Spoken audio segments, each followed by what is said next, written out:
চলো ঘুরে আসি এবং লেটস ট্রাভেলের পক্ষ থেকে আমি হোস্ট সৌমিত্র। আজ শিলিগুড়ি থেকে আমরা দার্জিলিং রওনা দিচ্ছি। এই গাড়িতে করেই আমরা আজ বুকিং করলাম গাড়ি। এই স্ট্যান্ডে সারি সারি দিয়ে গাড়ি দাঁড়িয়ে আছে, বেশিরভাগ দার্জিলিং যাবে, আরও অন্যান্য জায়গায় যাবার জন্য দাঁড়িয়ে আছে। তা আমি এবং আমার এক মামা আমরা দুজনে মিলে ঠিক করলাম যে আজকেই চলে যাব। আমরা এসেছিলাম একটা বিয়েবাড়ি অনুষ্ঠানে, যদিও বউ ভাতের নেমন্তন্ন দুদিন পরে। আমরা ঠিক করলাম আজই আমরা এক কাজ করি, দার্জিলিং রওনা দিয়ে দিই, বরঞ্চ এই কিছুদিন আমরা টাইমটা সেভ করতে পারবো। আমরা এখন এই শিলিগুড়ি বাস স্ট্যান্ডে এসেছি, এখান থেকেই আমাদের গাড়ি ছাড়বে, আর কিছুক্ষণের মধ্যে গাড়ি ছাড়াবে। দার্জিলিংয়ের চেয়ার গাড়িতে উঠে পড়েছি, আর কিছুক্ষণের মধ্যে গাড়ি ছেড়ে দেবে।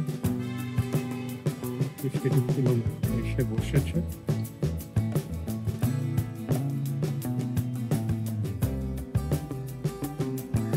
আমাদের গাড়ি ছুটে চলেছে সুন্দর দুপাশের ঘন বনের পাশ দিয়ে।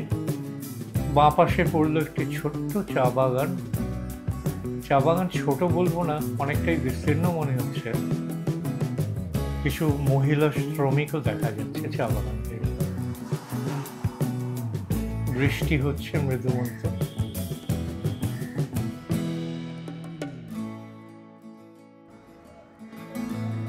আমাদের গাড়ি ছুটে চলেছে দুপাশের জঙ্গলের পাশ দিয়ে।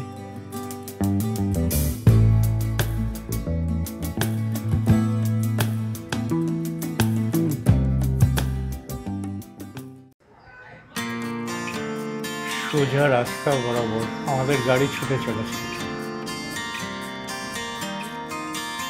বৃষ্টি হচ্ছে।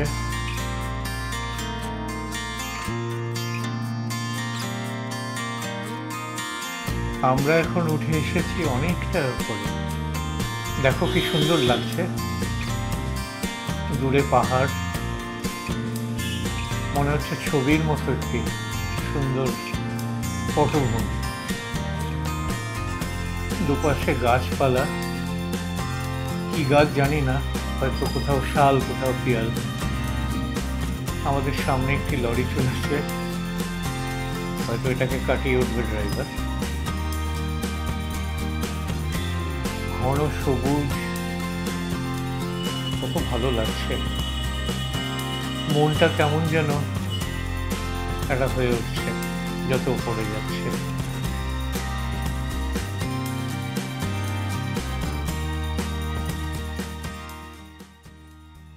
একটা একটা করে পাকডন্দি পথ আমরা পেরিয়ে ওপরে উঠছি।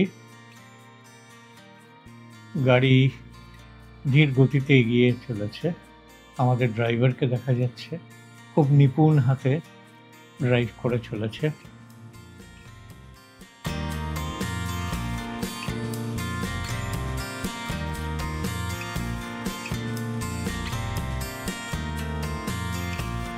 এই একটা সরু পাকডন্দি পথ, দুটো গাড়ি কোনো রকমে কাটিয়ে এগিয়ে চললাম আমরা।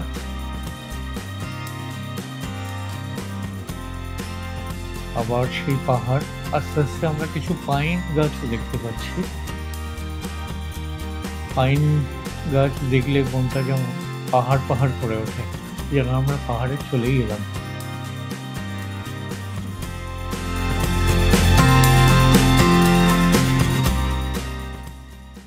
আমরা গাড়ি আমাদের একটু থামলো, আমরা এখানে খাবারের জন্য একটা জায়গায় নামলাম।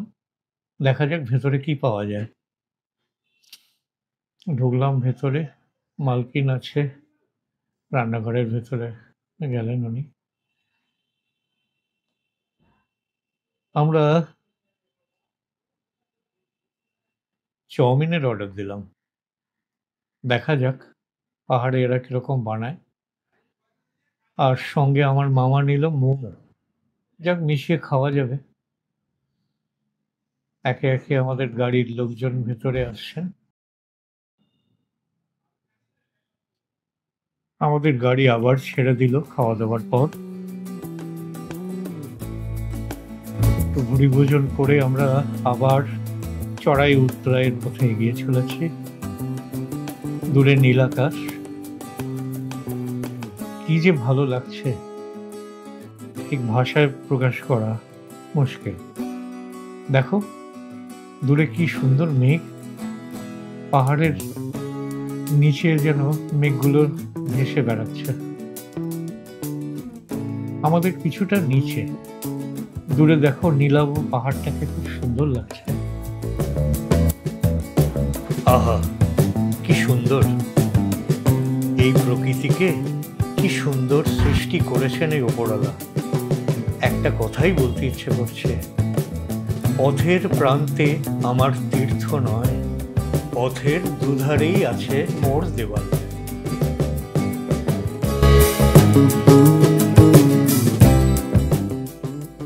দূরে পাহাড়গুলো মেঘে ঢেকে আসে, পাহাড়ের উপরে কিছু কিছু বাসস্থানও দেখা যাচ্ছে। ঘন সবুজ পথ ধরে আমরা এগিয়ে চলেছি। দেখো নিচে কি সুন্দর, আমরা ওই পথ ধরেই উঠে এলাম।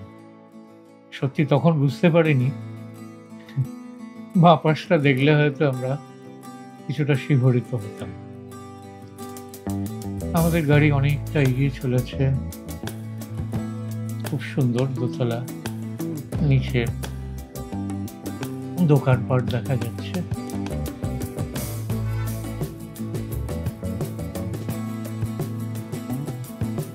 আকতন্দির পথ, আস্তে আস্তে আমাদের গাড়ি এগিয়ে চলেছে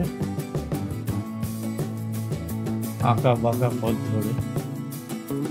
দূরে ঘন কুয়াশা জমে আছে, আর কিছুই দেখা যাচ্ছে না, শুধু মেঘ আর মেঘ। দেখো কি সুন্দর লাগছে, অপূর্ব তাই না?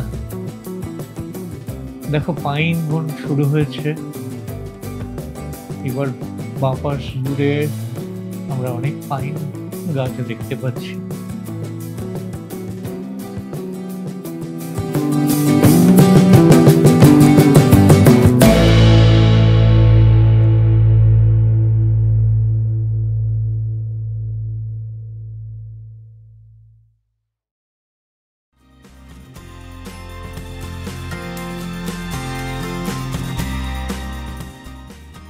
মানে কার্শিয়াং এর বোর্ড দেখা দিল।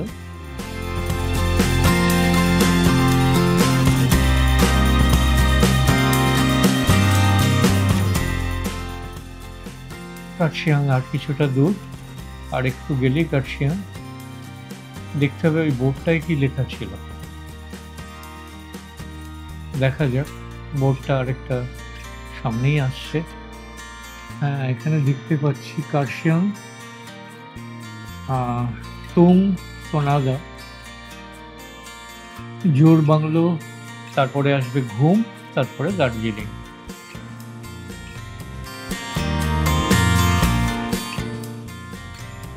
আমরা কার্শিয়াং শহরে ঢুকে পড়লাম। এবার দোকানপাট দেখা যাচ্ছে, স্কুলের বাচ্চারাও আসছে। রেলওয়ে ট্র্যাক এই চোখে পড়লো প্রথম, আমরা যে পথে আসছিলাম।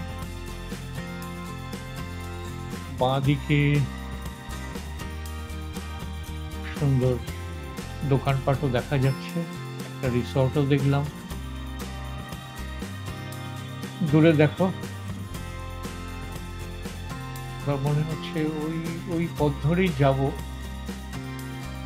এটা মনে হচ্ছে আমরা ঘুমের কাছাকাছি এসে পড়েছি, অনেকটা উপরে। মনে হচ্ছে আমরা ঘুমের কাছে এসে পড়েছি। হ্যাঁ তাই, আমরা ঘুম স্টেশনের কাছেই আছি। এখানে একটা ক্রসিং আছে, গাড়ি আস্তে আস্তে পার হচ্ছে।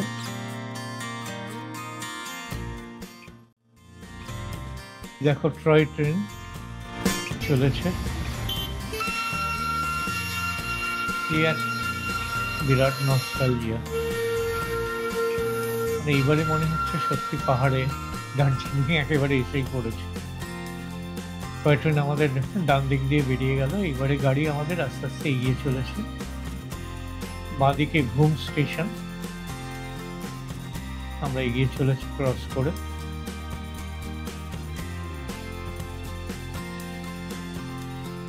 এইবারে আমাদের নামার পালা। ঘুম স্টেশন এই পাহাড়ের স্টেশনের মধ্যে সবচেয়ে উঁচুতে অবস্থিত।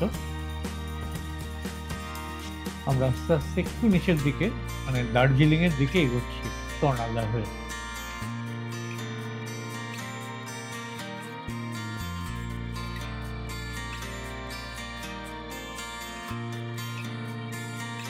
আমরা আবার চড়াই উৎরাইয়ের পথে এগিয়ে চলেছি। আমাদের ওপর দিয়ে ডান দিক দিয়ে টয় ট্রেনও এগিয়ে চলেছে দার্জিলিং এর পথে। আমরাও সঙ্গে প্যারালালি চলেছি।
দার্জিলিং এর স্টেশনে আমরা পৌঁছে গেলাম। বাঁদিকে দার্জিলিং স্টেশন। আমরা সেই মোহময়ী দার্জিলিং এ পৌঁছেই গেলাম। রূপসী দার্জিলিং অনেকে বলে থাকেন, আমার কাছে মোহময়ী দার্জিলিং। ওহ, সেই পুরনো নস্টালজিয়া। ছোটবেলায় কতবার না এসেছি।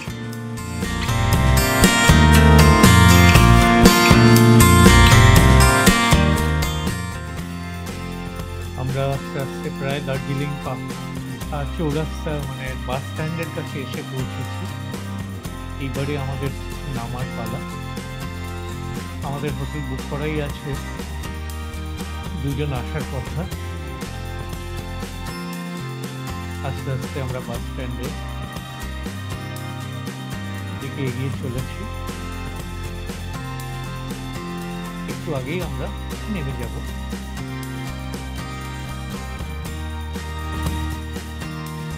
বন্ধুরা, একটা কথা বলি, তোমাদেরকে ক্যাপশনে দেখিয়েছিলাম যে কত কম খরচে দার্জিলিংয়ে থাকা যায়, খাওয়া দাওয়া থাকার সময়। আমাদের এই দুজন এসছে আমাদের ব্যাগগুলো নিয়ে, তারা হোটেলের দিকে এগিয়ে চলেছে। মামা একটু বয়স্ক পেছনে আসছেন, তাই ওদেরকে বললাম একটু ভাই আস্তে আস্তে আসো। ওরা আমাদের ব্যাগগুলো নিয়ে এগিয়ে চলেছে। এই যে আমার মামা আস্তে আস্তে আসছে।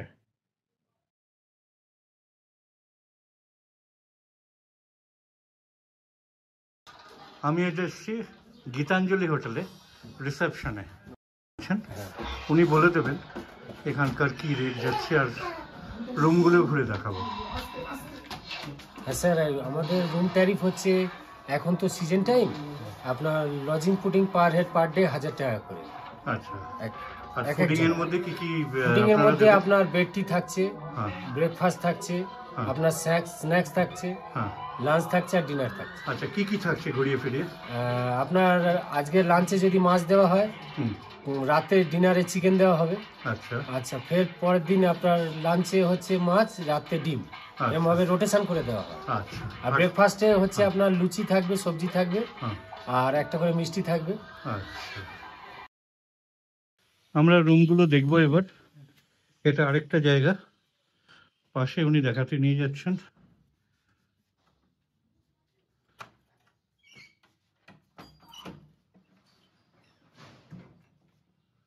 খুব সুন্দর দূরের ভিউ, কাঞ্চন, মানে এখানে পাহাড়ের এখন ফগ আছে, দূরে আপনারা দেখুন, খুব সুন্দর ভিউ।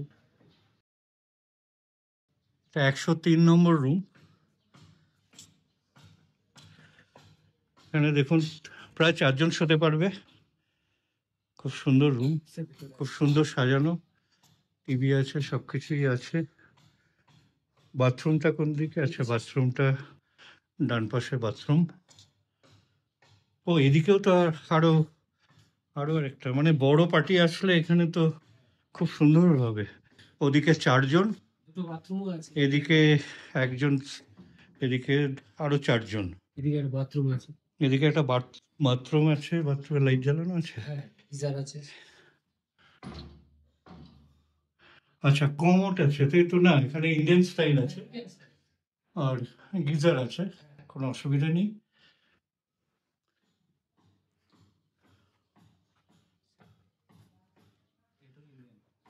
এটাও ইন্ডিয়ান স্টাইল আছে, মানে পাশাপাশি দুটো রুম। বড় গেস্ট আসলে এখানে খুব আরামসে থেকে যাওয়া যাবে। মানে দুটো রুম সেপারেট আছে, কিন্তু তা সত্ত্বেও সুন্দরভাবে দুটো বাথরুম রয়েছে।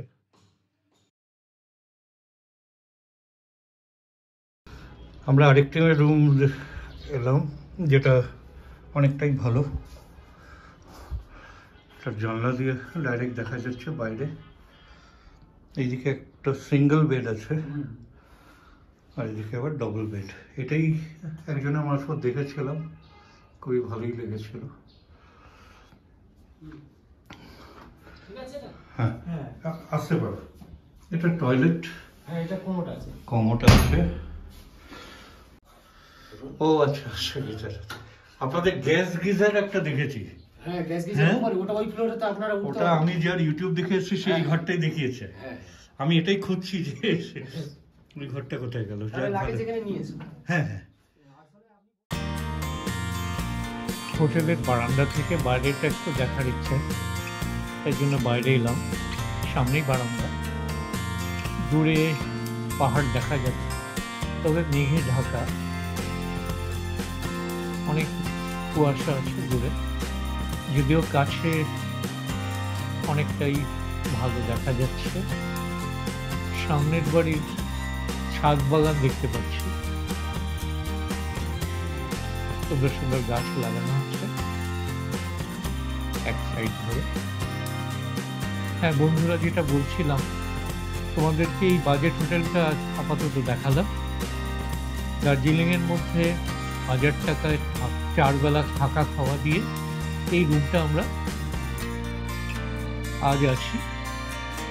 কাল হয়তো আমরা বাইরে সাইট সিইংয়ে বেরিয়ে যাব, যদিও কালকে হয়তো থাকতে হবে। তোমাদের যদি ভালো লাগে সাবস্ক্রাইব করো, লাইক দিও, কমেন্টস দিও।